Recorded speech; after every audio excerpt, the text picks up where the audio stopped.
Barasa. If you are new for my YouTube channel, don't forget to subscribe for more videos. In this particular video tutorial, we are going to learn the fourth part of learning English in Afaan Oromo.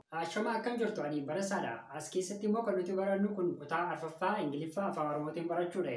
Egaa kutaa kana keessatti jalqaba irratti kan nuti ilaallu jecha yookiin immoo senteensii the first sentence we are going to learn in Afaan Oromo is where are you? Where are you? Where means essa. You is ati in Afaan Oromo. So where are you means in Afaan Oromo essa jirta.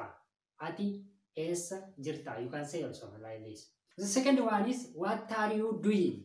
Inni lammaffaan immoo what are you doing kan jedhudha. What means maal kan jedhudha.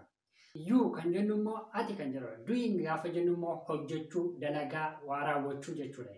What are you doing means maal hojjechaa jirta yookiis maal raawwachaa jirta yookiis immoo maal dalagaa jirta jechuudha. The third is where do you come from? Where do you come from? Where do you come from jechuun immoo where is essa, you is ati, come dhufu, from means irra, ergaa, bira. Amboda where do you come from kan jedhu kun hiikaasa maal ta'a jechuudha gaafa Afaan Oromoodhaan dubbannu gaafa Afaan Oromoodhaan ibsinu where do you come from is in Afaan Oromo ati eessaa dhufte, ati eessaa dhufte. Just simple, okay? The first one is why are you late? Why are you late? Why means maalif.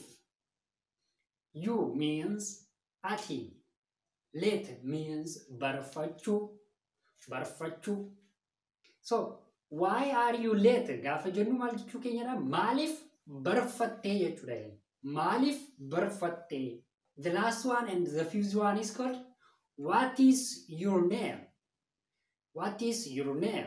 What is your name? Gaafa jennu immoo what jechuun maal kan jedhudha. Your gaafa jennu immoo kee kan jennu. Kee kan jennu. Name gaafa jennu immoo maqaa kan jennudha. What's your name? Gaafa jennu maqaan kee eenyu jechuudha. Baay'ee galatoomaa barumsi keenya har'a haguma maana fakkaataa ture jechuudha.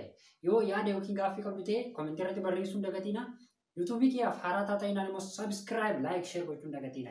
Video Ingiliffa sin barsiisu yookiin immoo Afaan Oromoo baay'inaan ittiin barachuu dandeessan isiniin qopheessu soofate.